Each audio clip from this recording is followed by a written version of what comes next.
반갑습니다. 7월 8일 오늘의 말씀은 잠언 31장 14절 15절 말씀입니다. 상인의 배와 같아서 먼 데서 양식을 가져오며 밤이 새기 전에 일어나서 자기 집안 사람들에게 음식을 나누어 주며 여종들에게 일을 정하여 맡기며. 아멘. 7월의 품성은 유용성입니다. 유용성이란 섬기기 위해 내 일정과 우선순위를 양보하는 것입니다. 유용성이란 내가 중심이 되는 삶이 아닙니다. 섬김을 받는 자가 중심이 되는 삶입니다. 섬김을 받는 대상은 하나님일 수도 있고요. 다른 사람일 수도 있습니다.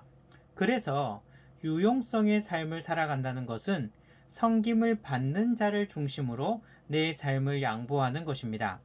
그렇기 때문에 유용성의 삶을 살아간다는 것은 쉽지 않습니다. 다른 사람이 중심이 되어 나를 그 사람에 맞추는 것이 결코 쉽지 않기 때문입니다. 하지만 자신의 삶만 고집하면 결코 유용한 사람, 즉 쓸모 있는 사람이 될 수 없습니다. 다른 사람의 미움만 받게 됩니다. 하지만 유용한 사람이 되기 위해서, 섬기기 위해서 내 일정도 우선순위도 양보할 수 있을 때 유용한 사람이 되어지는 것입니다. 첫 번째 실천 사항이 무엇이었습니까?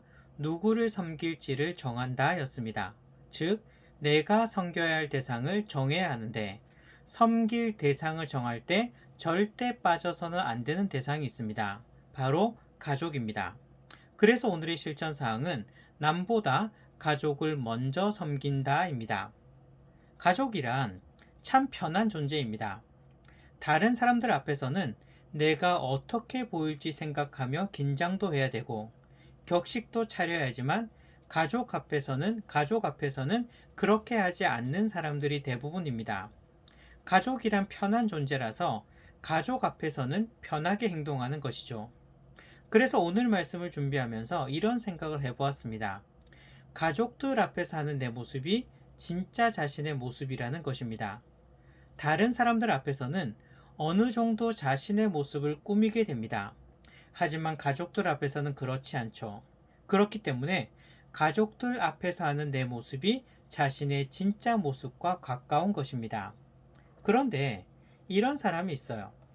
다른 사람들에게는 참 잘하는데 가족들에게는 정말 못하는 사람입니다. 밖에서는 100점인데 집에서는 빵점인 사람입니다. 그래서 이런 말을 하기도 합니다. 당신은 다른 사람들에게는 참 친절하고 참 상냥한데 어찌 나에게만 그렇게 딱딱하냐는 것이죠. 그러면 이렇게 대답할 것입니다. 당신은 가족이라서 편해서 그렇다는 것입니다. 하지만 이것이 정답일까요? 절대 그렇지 않습니다. 남들에게 잘하는 만큼 가족에게도 잘해야 합니다. 아니, 가족들에게는요, 더 잘해야 합니다. 다른 사람들에게 50점이라면 가족에게는 100점이 되어야 합니다. 그래서 가족은요, 참 편한 존재이기도 하지만 또한 늘 내 삶의 가장 중심에 있는 존재가 되어야 합니다. 다시 말씀드리겠습니다. 가족이라고 하는 것은 참 편한 존재입니다. 그렇지만 또한 가족이라고 하는 것은 내 삶의 가장 중심에 있는 존재가 되어야 하는 것입니다. 가족이라고 하는 것은 1년, 2년 그렇게 볼 사이가 아닙니다. 평생을 함께 걸어가며 함께 세워가야 할 동력자인 것입니다. 그렇다면 당연히 가족을 먼저 우선해야 하지 않겠습니까? 오늘 본문을 봅시다. 잠언 31장 10절 이하를 보면 현숙한 여인이 등장합니다. 현숙한 여인은요, 한마디로 슈퍼우먼입니다. 10절 이하를 읽어보면요, 이 여인은 정말 대단합니다. 지혜롭고요, 게으르지 않습니다. 열심입니다. 책임감도 얼마나 강한지요. 일도 얼마나 잘하는지 모릅니다. 그리고 남편을 세워줍니다. 가정을 올바로 세워갑니다. 정말 이런 여인이 있을까 싶을 정도로 대단한 여인입니다.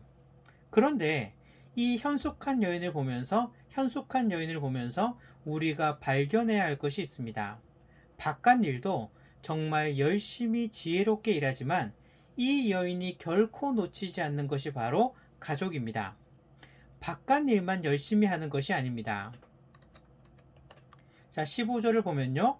자기 집안 사람들에게 음식을 나누어 줍니다. 21절을 보면 자기 집 사람들이 홍색 옷을 입은 것을 보고는 눈이 와도 염려하지 않습니다. 그리고 27절을 보면요.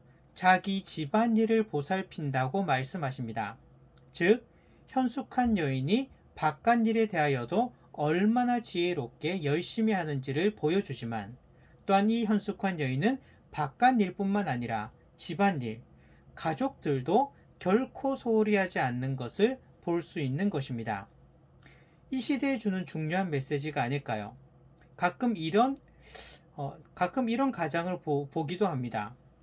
밖에 일에 너무 열심히 하다 보니까 지쳐서 집에는 신경을 쓰지 못하는 그런 가장입니다.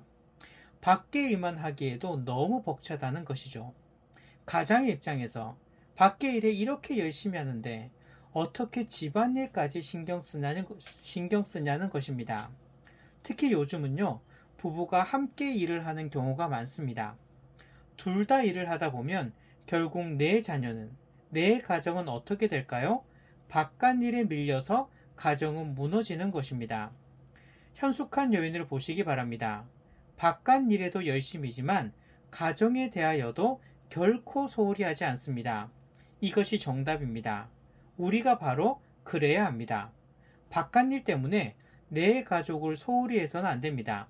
내가 최우선으로 섬겨야 할 대상이 바로 가족인 것입니다. 28절을 보시기 바랍니다. 이러한 현숙한 여인은요, 자식들에게 그리고 남편에게 인정을 받습니다. 이것이 중요합니다. 다른 사람들에게 인정받는 것도 중요하지만 가족들에게 인정받는 자가 되어야 합니다. 다른 사람들에게는 인정받는데, 다른 사람들에게는 100점인데, 가족들에게는 빵점짜리 아빠, 빵점짜리 아내가 되어서는 안 되는 것입니다. 요즘은요, 가정들이 많이 무너져 가고 있습니다. 그 이유가 무엇일까요? 물론 여러 가지 이유가 있을 것입니다. 그렇지만 또한 시대가 너무 바쁘다 보니까 점점 가정에 소홀하게 되는 것. 이것이 가정이 무너지는 큰 이유가 아닐까요? 우리의 시선을 다시 가족들에게 돌립시다. 다른 사람에게 잘하는 만큼 내 가족에게는 더욱 잘하는 우리들이 됩시다. 바쁩니다. 마음의 여유가 없을 수도 있습니다. 그렇다고 가정을 소홀히 하기에는 너무나 큰 것을 잃어버리게 됩니다. 남보다 가족을 먼저 섬기시는 밀락 성도님들이 되시기를 소망합니다.